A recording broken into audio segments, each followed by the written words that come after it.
By mid-January 1887, observers across the interior West were reporting a winter severe enough to help end the open-range cattle era. Weeks of sub-freezing days, deep snowpack, and blizzards that suffocated grazing. In Montana and the northern plains, losses ran into the hundreds of thousands of head. Later estimates put some territories' cattle herds down by half. In the mining districts and high valleys of the San Juan Mountains, the same air mass drove night temperatures well below 0 degrees Fahrenheit at elevations above 8,000 feet. Cabins built around thin sheet iron stoves could swing from oppressive heat at dusk to near freezing by dawn. Beds along exterior log walls often sat inches from hoar frost. Yet a minority of high country cabins show a different pattern in surviving fabric and records. Interior stone benches, roughly 16 to 18 inches high and 5 to 6 feet long, built hard against the stove wall and crossed by part of the flue. Those benches stayed warm for hours after the last firing. The standard build burned through wood and sleep. The warm back bench changed the math. The question is simple. How much survival and comfort did that masonry add, and why didn't everyone copy it?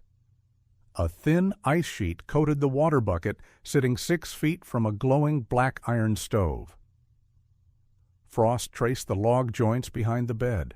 The stovepipe glowed faint red where it entered the wall thimble. 2 feet from the firebox, the air shimmered with heat. 8 feet away, near the opposite wall, a child's breath formed clouds. The homesteader, a woman in her 30s managing the cabin while her husband worked a nearby silver claim, had assumed the iron box stove represented modern efficiency. The mining supply catalog called it a Gnome 8 range, suitable for high country service. The stove delivered intense local heat. It also delivered steep temperature gradients that no amount of stoking could flatten. The cabin measured 14 by 18 feet inside, 7-foot ceilings, single log walls 6 to 8 inches thick, clay chinking between courses, 2 single-glazed sash windows. The stove sat on a thin stone hearth near one end, its 6-inch pipe running straight up through a log wall thimble into open air. The sheet iron was 1/8 to 3/16 inch thick. It heated fast. It also cooled fast. Within an hour of the fire dying to coals, surface temperatures dropped from scalding to merely warm. Within 2 hours, the cabin's air temperature began falling toward equilibrium with the night outside. At 8,000 feet in December, night lows regularly touched 0 or below. The cabin's thin walls conducted heat steadily outward. The single-pane windows bled warmth. Gaps in the chinking allowed cold air to seep in along the floor. The household faced a simple choice: tend the fire every 2 to 3 hours through the night, or wake to frozen water and stiff bedding. Most nights, someone woke, an armload of wood, a few minutes stoking, then back to bed under piled quilts, waiting for the next cold wave to creep across the floorboards. Hardware catalogs from the period list box stoves and ranges with standardized dimensions and weights. A typical Gnome 8 stove for cabin use weighed between 80 and 120 pounds, stood roughly 30 inches high, and featured a firebox approximately 12 by 16 inches. The thin plate iron kept costs and shipping weight low. It also minimized thermal mass. The stove held almost no heat once the fire died. Territorial weather abstracts and early United States Weather Bureau records for southwestern Colorado stations show winter patterns consistent across the 1880s. Extended periods of sub-zero nights at elevation, occasional warming spells, sudden temperature drops accompanying storms.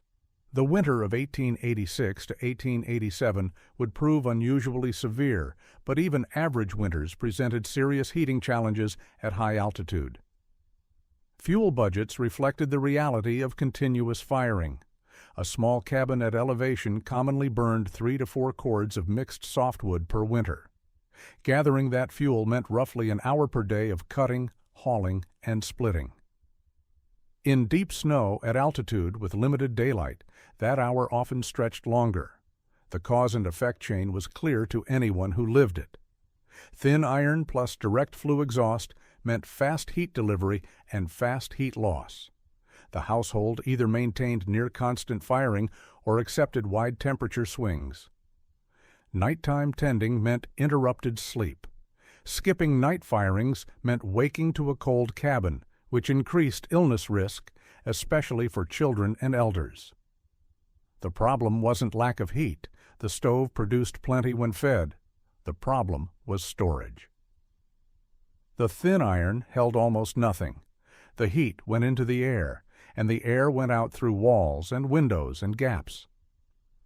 By the time the first great die-up blizzard hit the cattle country to the north, most high country cabins were still trying to fight winter with nothing but thin iron and extra firewood. A Swedish emigration pamphlet lay open on the table. Its illustration showed a tall tiled stove rising nearly to the ceiling, with a built-in bench couch extending from its base. The caption, in Swedish and English, noted that such stoves required firing only once or twice daily, maintaining comfortable warmth through the night. Many North American settlers assumed stoves came in two types: open hearths or thin iron boxes. In Sweden, Russia, and parts of Central Europe, high-mass heaters had already solved the problem of intermittent firing and long, even warmth. Some incorporated sleeping platforms.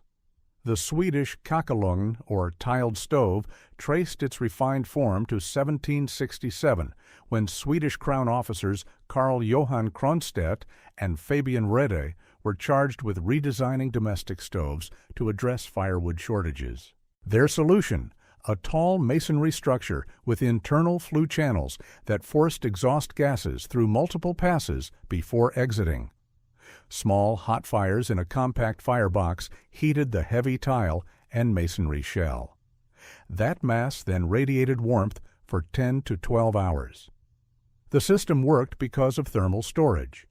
Instead of pushing heat straight up a chimney, the design maximized gas-to-surface contact inside the stove body. The masonry absorbed heat during the burn, then released it slowly into the living space. Surface temperatures stayed moderate, safe to touch, while maintaining room comfort long after the fire died. Russian stoves followed similar principles but emphasized mass over elegance. Multi-ton brick structures, sometimes weighing several thousand pounds, featured labyrinthine flue paths, integrated cooking surfaces, and overhead or adjacent sleeping shelves. Families slept on or near the stove, using its radiant warmth through the coldest nights. Both designs shared key features: heavy masonry mass positioned inside the insulated building envelope, long flue paths to maximize heat extraction from exhaust gases, small, efficient fireboxes that burned hot and fast, and surface temperatures low enough for prolonged human contact. Swedish government concern over wood scarcity drove official stove redesign and dissemination. Forests near settlements were regulated. Firewood prices climbed.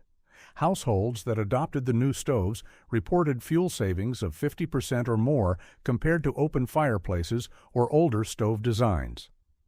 Traveler accounts and emigration literature noted the cultural difference.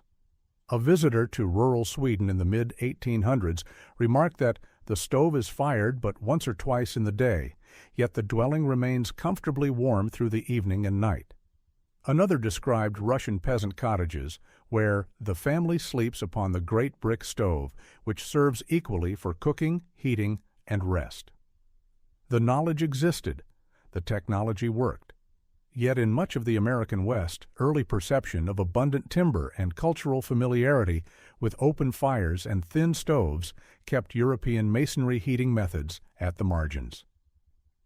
Some Scandinavian and Central European immigrants brought the knowledge with them. A few built kakelugn-style stoves in their new homes. But the practice remained uncommon. Masonry work required skill. Materials were heavy.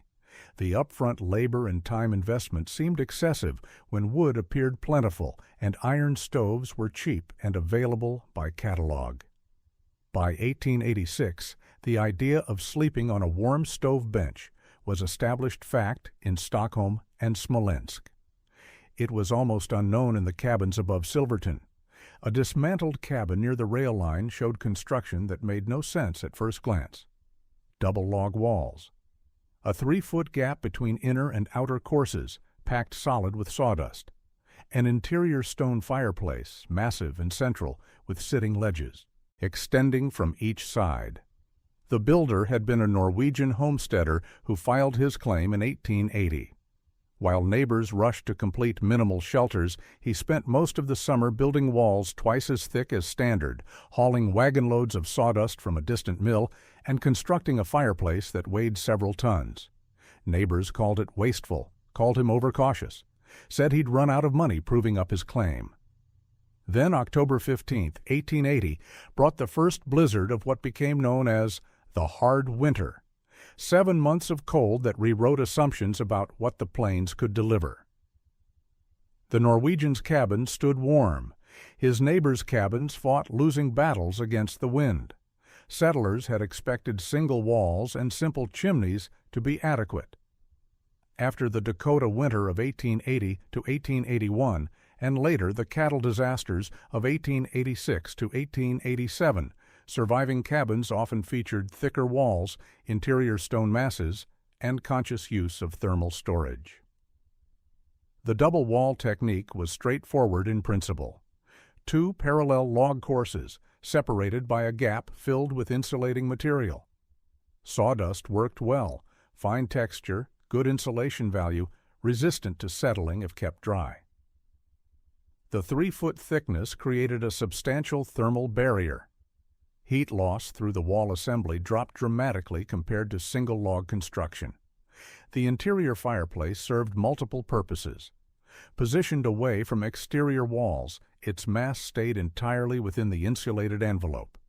No heat radiated uselessly to the outdoors. The stone absorbed warmth during firing, then released it for hours afterward. The sitting ledges provided warm surfaces for household members, especially elders and children. Thermal behavior followed predictable patterns. Fire the firebox hot for 1 to 2 hours. The stones heat deeply. Let the fire die to coals or go out completely. The mass continues radiating warmth for 8 to 10 hours, maintaining comfortable temperatures without additional fuel. A mountain trapper in the Wind River region of Wyoming built a similar system during the same period. His fireplace and chimney assembly probably weighed 4 to 5 tons. Stone benches extended from both sides. The firebox was larger than standard, and the chimney incorporated a deliberate bend about 5 feet up, creating a baffle that forced exhaust gases to contact more stone surface before escaping. When later surveyors and historians examined these structures, they found consistent features. The sawdust fill remained dry and functional. Wall logs showed minimal rot. Households reported significantly lower fuel use compared to neighbors with standard construction. The experiments weren't coordinated. Different builders in different regions arrived at similar solutions independently, driven by the same problem. Thin walls and thin stoves couldn't hold enough heat to bridge the long, cold nights. 3 feet of sawdust and 4 tons of stone had proven that mass could beat fuel volume. The warm back bench in the San Juan Mountains would apply that same principle to a stove wall using materials already at hand. A freighting wagon from Durango climbed the last switchback into the gulch. The teamster unloaded a small crate, 1 stovepipe elbow, 4 panes of window glass wrapped in burlap, 20 pounds of square-cut nails. The freight bill came to $11.40. A local mining laborer earned roughly $35 to $40 per month. The homestead woman signed the receipt, noted the cost in her household ledger, and watched the wagon descend. Everything that couldn't be made, grown, or gathered on site arrived this way. Expensive, slow, weather-dependent. On paper, improving a cabin's heating meant buying more iron, more brick, perhaps coal for fuel. In practice, cash and freight rates imposed hard limits. At 8,000 feet, Separated from the railroad by rough wagon road, every pound of imported material carried a premium. The cabin itself reflected those constraints. Interior footprint, roughly 14 by 18 feet. Single log walls chinked with clay and moss. Roof of poles, brush, and packed earth over rough sawn boards. One small iron stove on a stone hearth. 2 windows with single-pane glass. Plank floor laid over joists resting on stone piers. The stove's flue ran straight up through a log wall thimble. Minimal material, minimal labor, maximum heat loss. The short, direct path meant good draft but poor heat extraction. Most of the fire's warmth went up the pipe and out into the mountain air. Supply logistics shaped every household decision. The nearest rail depot sat in Durango, roughly 30 miles by wagon road. Freight rates ran 10 to 15 cents per 100 pounds for bulk goods, higher for fragile items. A single fire brick cost 25 cents delivered. A sheet iron stove back panel, if available, ran $3 to $5 plus freight. Compare that to local materials. Fieldstone lay everywhere, in the creek bed, scattered across hillsides, exposed in cut banks. Free for the gathering. Clay subsoil could be dug from any suitable bank, tempered with sand and water, used for mortar or chinking. Timber for fuel stood within a mile, though the easy deadfall close to the cabin was already exhausted. Fuel supply was pure labor. The homestead woman, her husband when he wasn't working the mine, and their 2 older children cut, hauled, and split, roughly an armload per person per day during deep winter. Snow depth above 3 feet made sledding necessary. Slopes complicated access. Short daylight limited working hours. A standard winter at elevation might burn 3 to 4 cords of wood for continuous cabin heating. Gathering that fuel consumed roughly an hour per day, every day. Storms, illness, or injury could disrupt the routine, creating dangerous fuel shortfalls. The homestead woman understood the equation clearly. Stone and clay cost only labor and time. Iron and brick cost cash she didn't have. Any solution for better winter heating had to be built mostly from what lay underfoot. The warm back bench would emerge not from luxury, but from that constraint. The homestead woman noticed a pattern. Her younger children consistently chose to sit on blankets laid along the log wall behind the stove, not near the stove door itself.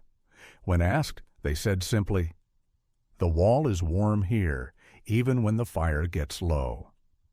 The observation contradicted standard assumptions. The hot spot should be directly in front of the firebox, where radiant heat was strongest. Yet the children gravitated to the wall section where the stovepipe passed, where logs absorbed heat conducted through the metal and mortar, then held that warmth longer than the thin iron itself. The phenomenon reflected basic heat transfer principles. The stove delivered intense but short-lived radiant heat. The logs behind the stove absorbed heat through conduction, slower to warm, slower to cool. The wall section acted as unintentional thermal storage, releasing its accumulated warmth gradually after the fire died. The problem was that the log wall sat on the exterior of the insulated envelope. Heat stored in those logs bled steadily outward into the cold mountain air. The warmth the children felt was just the interior edge of a thermal gradient flowing the wrong direction. Similar patterns appeared elsewhere. Plains tribes using earth lodges often incorporated raised sleeping platforms around the perimeter, surrounding a central fire. The platforms stayed warm from radiant heat and from conduction through the earthen floor mass. Families slept on those platforms using stored ground heat through cold nights. Some eastern and midwestern farmhouses featured chimney benches, masonry sitting ledges built against large central chimneys. The chimney mass warmed during cooking and heating, providing comfortable seating long after the fires banked. Indigenous women from nearby communities sometimes visited the mining district homesteads, trading goods or sharing food preservation techniques. One mentioned that in her grandmother's winter lodge, the sleeping platforms were always placed where the fire's heat soaked into the earth and timbers, not in the direct smoke or flame. The homestead woman began thinking differently about the stove's placement. The standard model treated the area behind the stove as dead space, a place to stack firewood or hang wet clothing. What if that space became primary living area? What if the thermal mass moved from the exterior wall into the cabin's interior, inside the insulation line, where stored heat would radiate inward instead of bleeding away? The concept was simple. Build a masonry bench along the stove wall. Route part of the flue through or against that bench. The hot exhaust gases would heat the stone. The stone would hold and release that heat into the living space long after the fire died. The bench surface would provide warm seating and sleeping area, exactly where the children already wanted to be. The cabin's most valuable heating surface wasn't sold in any catalog. It was the strip of wall the stove already warmed by accident. The warm back bench would intentionally capture and store that heat, inside where it mattered. Chalk marks and charcoal lines covered the plank floor. A rectangle 6 feet long, 20 inches deep, positioned along the wall behind the stove. The homestead woman measured carefully around door swing, walkway clearances, and existing furniture placement. Standard cabin layouts treated the stove wall area as leftover space. The bench plan treated it as primary living space, designed for sleeping and sitting, with careful attention to safety and weight distribution. The bench dimensions reflected human use. 6 feet allowed an adult to lie down, or 2 children to sleep comfortably. 20-inch depth provided adequate seating and created thermal mass without excessive floor intrusion. Height between 16 and 18 inches worked for both sitting and sleeping and kept the bench top within the radiant zone of the stove body. Total mass would run between 1,000 and 1,500 pounds, mostly fieldstone and salvaged brick. That weight required proper support. The cabin's floor joists ran on roughly 16-inch centers. The bench footprint would span at least 4 joists. To spread the load, a footing course of flat stones would sit directly on the joists, distributing weight across multiple supports. The flue reroute was critical.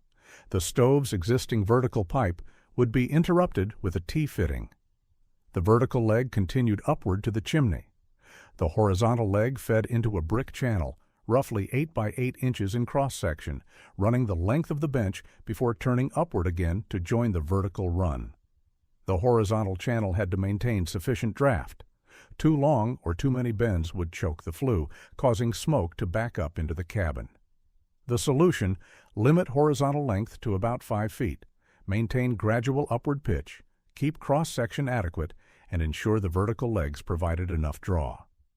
Safety provisions were non-negotiable.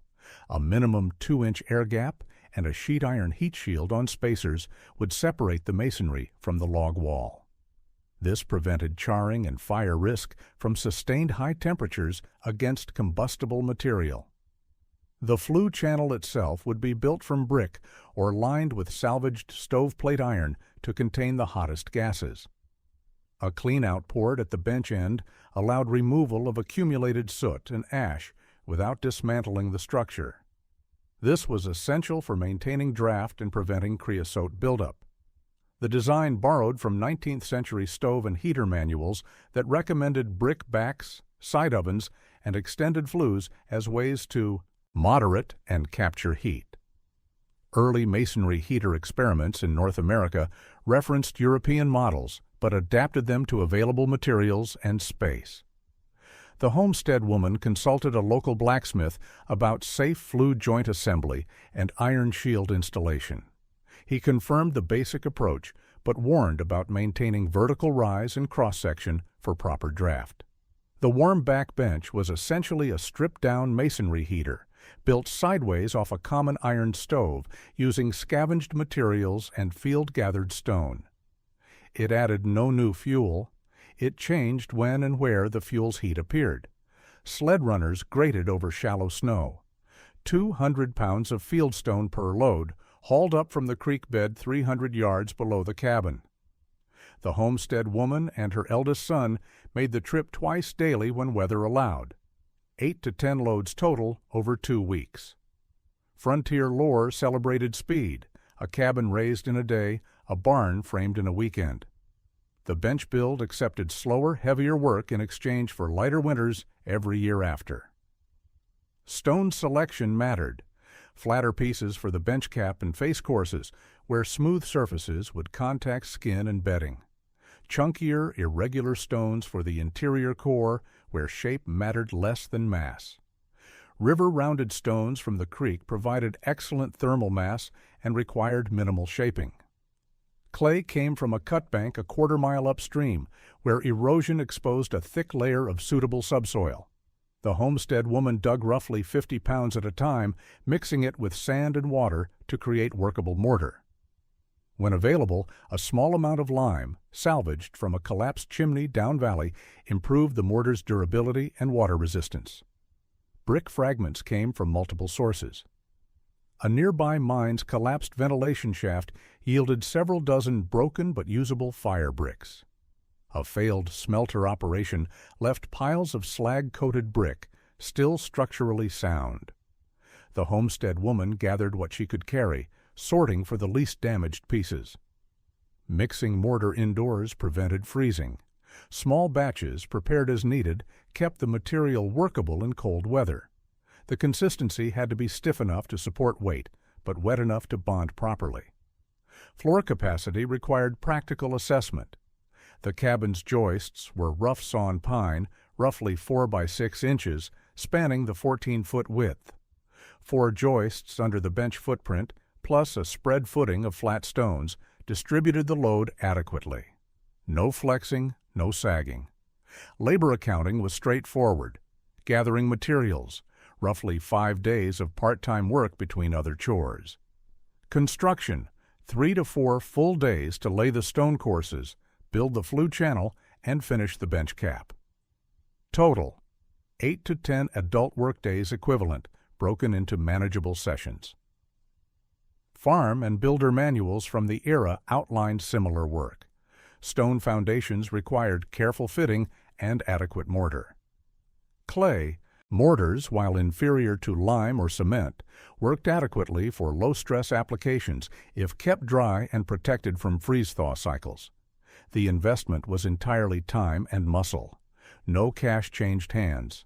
No freight wagons hauled expensive materials up the gulch. The bench represented a one-time debt of labor that would pay dividends every winter night the fire could safely go out, every hour not spent hauling fuel in deep snow, every illness avoided because sleeping surfaces stayed warm.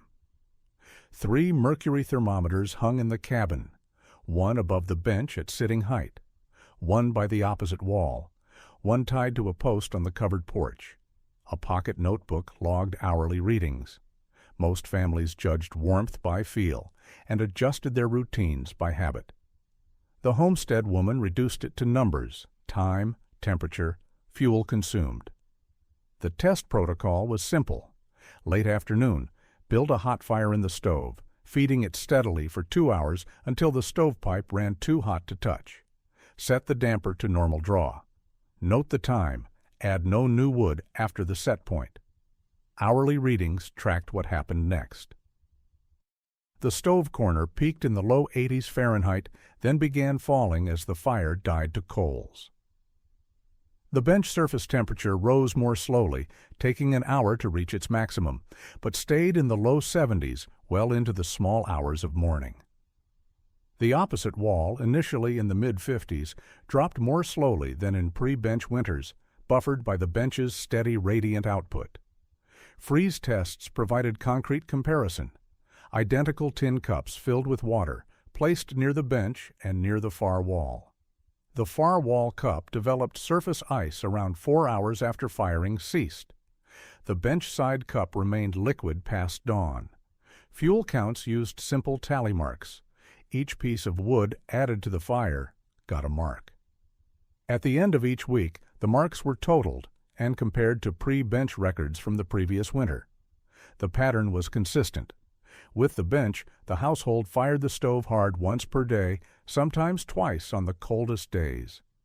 Without the bench, they had maintained a low fire almost continuously, feeding it every few hours, day and night. Modern masonry heater performance tests, conducted later but based on the same physics, show similar curves. Heavy masses releasing heat for 8 to 24 hours after a single burn. Surface temperatures in the comfortable range, warm to the touch but never scalding. Total fuel consumption reduced by 30 to 50% compared to continuous low-grade firing. The Homestead Woman's Notebook showed the same pattern in plain numbers. Outdoor lows in the single digits or below zero. Indoor bench surface temperatures staying in the 60s and 70s through the night. Far wall temperatures staying above freezing. Total wood burned per week, roughly 40% less than the previous winter's average for similar outdoor conditions. A simple notebook line. 2.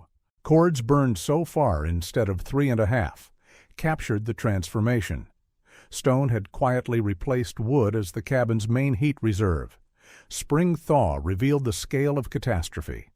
Cattle carcasses lined the lower valleys, piled in ravines, frozen along drift fences. Ranch ledgers recorded losses in stark numbers, herds cut by half or more, operations bankrupt, the open-range model shattered. The winter of 1886 to 1887 entered history as the Great Die-Up. Across Montana, Wyoming, Dakota Territory, and the northern plains, hundreds of thousands of cattle starved and froze. The disaster ended the era of open-range ranching, forcing survivors toward fenced pastures, winter feed, and sheltered operations. The same weather that killed the herds tested every structure humans built. In the San Juan mining districts and high valleys, the problem scaled down but followed the same logic. Shelters either buffered the cold or forced occupants into constant crisis management. Snow depths exceeded normal ranges. Storms lasted days. Temperatures dropped below 0 Fahrenheit and stayed there for weeks. Fuel supplies near settlements dwindled as households burned through their woodpiles faster than they could replenish them. The Homestead Woman's cabin, equipped with the warm back bench since late November, showed different patterns from neighbors' structures. Her fuel use remained steady despite worsening weather. Nighttime firings dropped from every 2 to 3 hours to once per night or not at all. Interior temperatures stayed more stable. Dawn readings rarely dropped below the mid-50s Fahrenheit, even when outdoor lows touched 20 below. A neighboring cabin, identical in size and orientation but without thermal mass, burned wood at nearly double the rate. The occupants, an older couple, reported frequent night waking to tend the fire, multiple episodes of respiratory illness, constant cold stress. Regional climate summaries and local station reports document the severity. Extended periods below zero, record snowfall, prolonged storm cycles. The data confirmed what ranchers and homesteaders already knew. This winter pushed every system, animal, mechanical, structural, past its design limits. The hard winter exposed weak assumptions. On the range, lack of shelter and stored feed proved catastrophic. In cabins, reliance on continuous firing and thin stove heat proved exhausting and dangerous. Structures with better insulation and interior thermal mass required less intervention and provided more stable conditions. The bench cabin's logs comparing pre-bench and post-bench winters showed the difference. Fewer nightly firings, more usable indoor work time, reduced sickness episodes. Same exterior weather, different interior outcomes. The same cold wave that killed open-range herds also quietly proved which house designs were luxuries and which were life support. Two nearly identical cabins stood at snowmelt. One woodpile remained waist-high. The other was nearly gone, scattered bark and splinters marking where desperation had burned even marginal fuel. Both households had started the winter with similar stoves, similar structures, similar fuel stacks.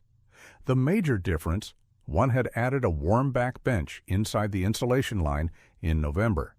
The other relied on frequent firing and extra blankets. Fuel comparison told the story. The bench cabin showed remaining stack depth, suggesting roughly 2 cords burned through the winter. The non-bench cabin had burned close to 4 cords, supplemented by purchased wood hauled up from Durango at significant cost. The bench cabin household included an older relative and 2 young children.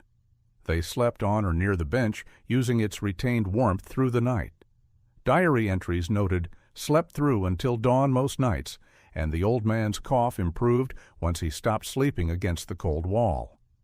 The non-bench cabin housed a similar composition: middle-aged couple, elderly parent, young children.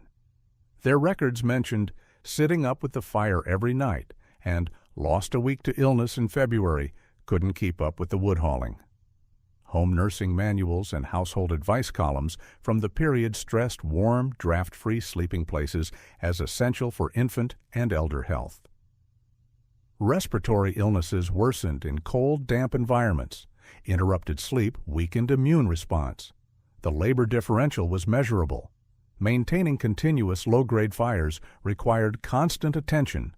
Fuel had to be cut, hauled, split, and fed every few hours. Deep snow and short daylight made fuel runs exhausting. The bench cabin reduced firing frequency, freeing time for other work: tool repair, food preparation, mending, rest. Average dawn interior temperatures, reconstructed from consistent thermometer use, showed the bench cabin maintaining mid-50s Fahrenheit even after fires went out overnight. The non-bench cabin dropped into the 40s or below, requiring immediate morning fires to restore comfort. Health outcomes weren't precisely documented, but patterns appeared in available records. The bench household reported fewer days lost to sickness. Children attended the small district school more consistently. The elderly relative who had been failing the previous winter showed improved strength and appetite. The bench didn't just save wood, it turned sitting up with the fire into sleeping through the night, a measurable health advantage in a winter like 1886 to 1887. A cabin in the next gulch showed what happened when the concept was miscopied. A stone bench sat behind the stove. Soot streaks ran up the wall. Fine cracks traced the mortar. The household had abandoned it after 2 weeks of smoke and headaches. Word of warm back benches spread informally through mining districts and mountain settlements. Some households copied the design successfully. Others grabbed the outline, stone seat by stove, without replicating the critical elements: proper flue path, adequate draft, safe clearances. Failure modes were predictable. Overlong horizontal flues choked draft, causing smoke to back up into living spaces. Masonry built in direct contact with logs led to charring and fire risk. Heavy stone benches placed on unsupported plank floors sagged or cracked joists. Partial adoptions were common. Thin sheet iron heat shields on spacers behind stoves provided good fire protection and reflected radiant heat, but stored almost nothing. Small brick backs without full benches offered minor improvements. These half measures were safer and easier than full bench construction, but delivered limited benefits. Blacksmiths and stove dealers warned against overcomplicated stovepipes. Too many bends killed draft. Horizontal runs beyond 5 or 6 feet rarely worked. Undersized cross-sections created back pressure. The physics allowed no shortcuts. Fire company reports and local newspaper notices documented flue-related cabin fires, overheated stovepipes igniting wall thimbles, creosote buildup in long horizontal runs, improperly cleared combustibles near hot masonry. Building codes didn't yet exist in most mountain districts, but informal warnings circulated. Insurance agents in larger towns began asking questions about heating systems. Cabins with extended or modified flues faced higher premiums or outright refusal of coverage. The cautious approach penalized both good and poor implementations equally. The warm back bench remained a minority solution. It required masonry sense, understanding of draft and heat transfer, and willingness to invest significant labor up front. Success depended on correct execution. Poor copies turned entire communities cautious. The principle itself was sound: dense mass, hot gas contact, safe clearances. But craft knowledge filtered adoption. In the wrong hands, the same stone bench that saved fuel and improved comfort could fill a cabin with smoke or start a fire. The physics were universal. The skill to implement them was not. An early 20th century surveyor's notebook contained a laconic entry: "Old cabin site, gulch above Anima's headwaters. Stone couch remains by stove wall. Flue channel visible in masonry. Roof gone, walls collapsed. No other identifying features." Frontier memory preserved personalities, conflicts, and dramatic events. Surviving structures preserved something different: engineering decisions embedded in walls, floors, and heating systems. Double wall construction, interior fireplaces with sitting ledges, stone benches near stoves. State historical surveys in Colorado and Wyoming documented these features without always understanding their function. Some surveyors noted them as curiosities, unusual masonry arrangement, or stone platform of unknown purpose. Early 20th century heating engineers, codifying principles for masonry heaters, defined key characteristics: heavy mass, long flue paths, safe surface temperatures, efficient combustion. The formal definitions matched what frontier builders had improvised decades earlier. Modern code-approved masonry heater units followed the same logic: dense refractory mass positioned inside the building envelope, heated by fast, hot burns, releasing warmth slowly and safely into occupied space. The engineering textbooks didn't mention warm-back benches, but the working parts were identical. Comparison of surviving cabin features revealed patterns: sawdust-filled double walls, interior stone fireplaces extending into living space, occasional stove benches with flue channels, roof buildups using multiple insulating layers. All pointed toward conscious thermal management. The knowledge hadn't come from formal education or engineering training. It emerged from observation, necessity, and willingness to learn from multiple sources: indigenous building methods, European immigrant knowledge, practical trial and error. What began as improvised solutions in isolated cabins aligned closely with principles later validated by building science. Maximize thermal mass inside insulation, minimize direct heat loss to exterior, use intermittent high-temperature firing rather than continuous low-grade burning. The name warm-back bench never appeared in engineering literature. No patents were filed. No manufacturers produced catalog versions. But the underlying principles, stone mass, flue contact, interior placement, became standard recommendations in early 20th century heating efficiency guides. The frontier solution and the engineered solution converged on the same physics, separated by decades and terminology, but united by results. A restored high country cabin preserves the original stove bench. Modern visitors use it on winter trips, sitting on the warm stone surface, sleeping against the masonry that still radiates heat hours after the fire dies. Popular Western myth credits survival to toughness and firearms. The record of cabins, fuel use, and winters like 1886 to 1887 points instead to door thicknesses, wall assemblies, and a few thousand pounds of stone in the right place. Modern builders and historians tracing historic details find consistent patterns. Bench dimensions averaging 6 feet by 2 feet. Total mass between 1,000 and 1,500 pounds. Internal flue lengths of 4 to 6 feet. Estimated fuel savings of 30 to 40% in small, tight cabins. Hours of usable warmth after firing, 8 to 12 in typical conditions. The principle generalizes beyond log cabins and iron stoves. Whether in an 1880s mountain homestead or a modern small dwelling, the same logic holds. Thermal mass plus flue contact plus insulation beats thin metal alone. Key figures tell the story. A standard cabin at elevation burned 3 to 4 cords per winter with continuous firing. A well-built bench cabin burned 2 to 2.5 cords with intermittent firing. The difference, 8 to 12 hours per week not spent cutting, hauling, and splitting fuel. Warmer sleeping surfaces, fewer illness episodes, more stable interior conditions. The great die-up statistics frame the stakes. Hundreds of thousands of cattle lost, ranches bankrupted, towns cut off from rail supply for months. Human structures faced the same test at smaller scale. Buffer the cold or fail. The warm back bench demonstrated a simple truth. Survival depended less on fighting weather and more on understanding how heat moves.